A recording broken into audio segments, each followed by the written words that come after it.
जब हम भोजन के साथ भजन चलाते हैं तो वो भोजन जब पचता है तो नस नस में परम पवित्रता और भजन के परमाणु फैलाता है।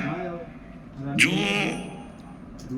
अपनी नस नस में नाम, पवित्रता, भक्ति, ज्ञान, तो भोजन में बहुत सावधान रहिए। ये 24 घंटे के लिए हमारे विचारों को अपवित्र या पवित्र करेगा भोजन।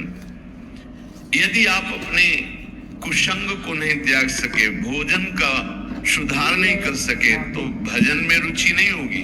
ध्यान रखना, अगर आप हमारी प्रार्थना नहीं मानते हैं तो ये अपराध होगा, आज्ञा का उल्लंघन होगा और वो आपके लिए बहुत ही हानिकारक होगा। पहले आहार शुद्धि करें, बहुत भोजन शुद्ध, बड़ी कृपा है। आकाशवर्ती से जीवन चलता है, श्री जी को भोग लग करके मिलता है, परम पवित्र है। अब जो बात करें, पाते समय उपास्य देव के सिवा अन्य कोई विचार नहीं रह जाना चाहिए। ये ध्यान उपासक दे। इसीलिए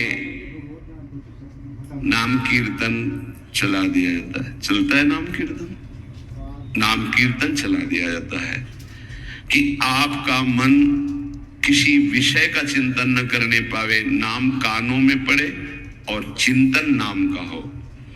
जब हम भोजन के साथ भजन चलाते हैं तो वो भोजन जब पचता है तो नस नस में परम पवित्रता और भजन के परमाणु फैलाता है। अब जैसे आजकल भोजन की प्रथा, जूता मोजा वही शौच में पहन के गए हैं, वही लघुशंका में, और वही होटल में बैठ के वैसे ही जूता मोजा, वही कपड़े, वैसे ही बनाने वाला क्या भाव वाला है, कैसी पवित्रता रखता है, और पाने वाला क्या भाव रखे है और कैसी पवित्रता है, इन सब का प्रभाव भोजन पे पड़ता है। अगर भोजन ठीक नहीं तो बुद्धि निर्णय नहीं कर पाएगी ठीक। हृदय के नेत्र खुलने के बाद तो बहुत दूर रही, इन नेत्रों से भी सही नहीं दिखाई देता, गंदा ही दिखाई देने लगता है। इन नेत्रों में गंदगी बढ़ जाती है। जिसकी तरफ देखो तो वासना की दृष्टि से देखो, दोष दृष्टि से देखो, राग द्वेष की दृष्टि से देखो, ब्रह्म दृष्टि, भगवत दृष्टि उसकी नहीं आ सकती।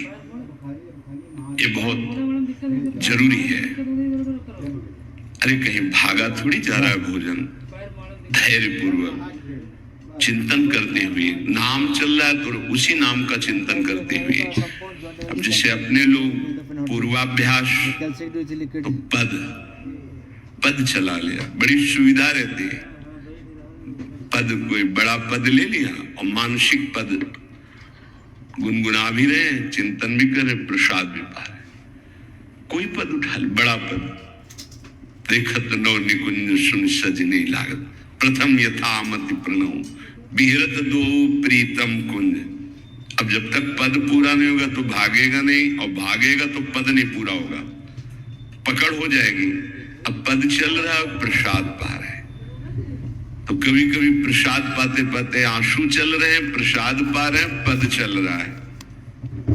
अब वो भोजन क्या करेगा?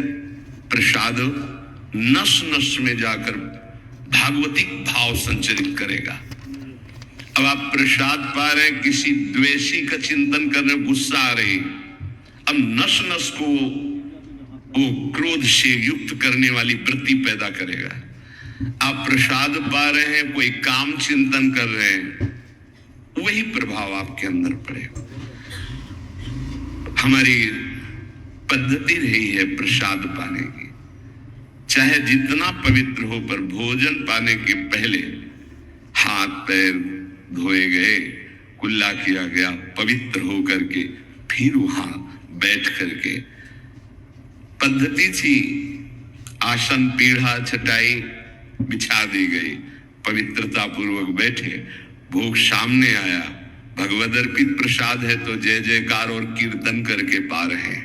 अगर वो ऐसी जगह से मिला है भगवद अर्पित नहीं है तो अपने सामने 1 मिनट रुक कर भगवद अर्पित करते हैं, फिर जय जयकार इष्ट की, गुरुदेव की, भगवान नामों की गूंज करके फिर पाते। वो प्रसाद हमारे हृदय में पवित्र भाव पैदा करेगा, भजन बढ़ेगा।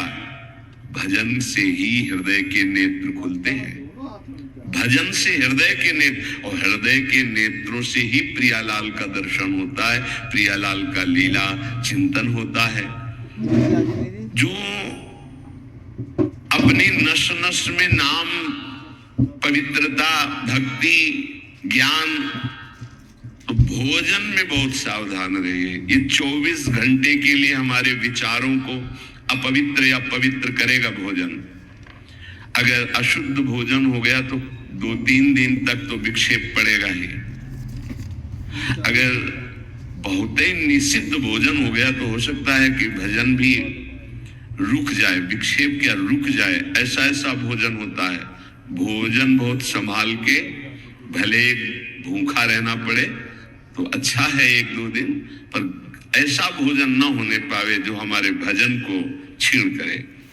प्रायः जब श्री जी की शरणागति दीक्षा दी जाती है यहाँ, तो पहला कि तुम्हें 11 माला गुरु मंत्र के तो करने ही है, दूसरा 12 पद चतुरासी जी के पढ़ने ही है पक्का, तीसरा तुम्हें उस रसोई से कभी भोजन नहीं पाना है जिसमें मांस बना है, जिसमें मांस रांधा गया है। भले तुमको वहां दाल, रोटी, खीर और ये सब बना के दे, पर वो सात्विक भोजन नहीं होगा, वो राक्षसी भोजन होगा, क्योंकि वो रसोई अपवित्र है, उसके पात्र पवित्र। ये दीक्षा के समय दिया जाता है। चौथा, जो तुम्हारे उपासना की, इष्ट की, गुरुदेव की, संतों की, भगवत स्वरूपों की निंदा करे, वो चाहे रिश्तेदार, नातेदार, चाहे कोई भी हो, हम उससे संभाषण बैठकर नहीं करेंगे, कान में उंगली डालकर राधा राधा बोलकर चले जाएंगे। ये दीक्षा के समय शिक्षा दी जाती है। यदि आप अपने कुसंग को नहीं त्याग सके, भोजन का सुधार नहीं कर सके, तो भजन में रुचि नहीं होगी। ध्यान रखना, हम जैसा अन्न पाते हैं वैसा मन बनता है, जैसा मन होता है वैसे ही चिंतन होता है। हमें हृदय के नेत्र खोलने हैं तो हमें आहार पवित्र करना है। पवित्र आहार पवित्र चिंतन के साथ हमें पाना है, ऐसे जल्दीबाजी नहीं। जल्दीबाजी है तो हम नहीं पा रहे हैं, जब हमें समय होगा पा लेंगे। कोई प्राण थोड़ी निकल जाएंगे, एक बार न पाएंगे, एक दिन ना पाएंगे, नहीं निकलते। कई दिन भोजन न पाने पर भी ऐसा नहीं होता कि प्राण निकल गए। बड़ी सामर्थ्य है, प्रभु ने सामर्थ्य दी है। उपासक सावधान रहे, कहीं प्रसाद पाते समय कोई ऐसा दृश्य, ऐसी वार्ता न कर बैठे जो भजन में बड़ी हानि पैदा कर दे। जैसे आप मोबाइल रख लिए और आप ऐसे दृश्य देख रहे हो जो आपका सर्वनाश करने वाले हो, भोजन पा रहे हो, तो आप निश्चित समझ लेना, निश्चित भ्रष्ट हो जाओगे, आगे नहीं बढ़ पाओगे, गिर जाओगे। भोजन के समय यदि आपका मन पद में नहीं लग रहा, भजन में नहीं लग रहा,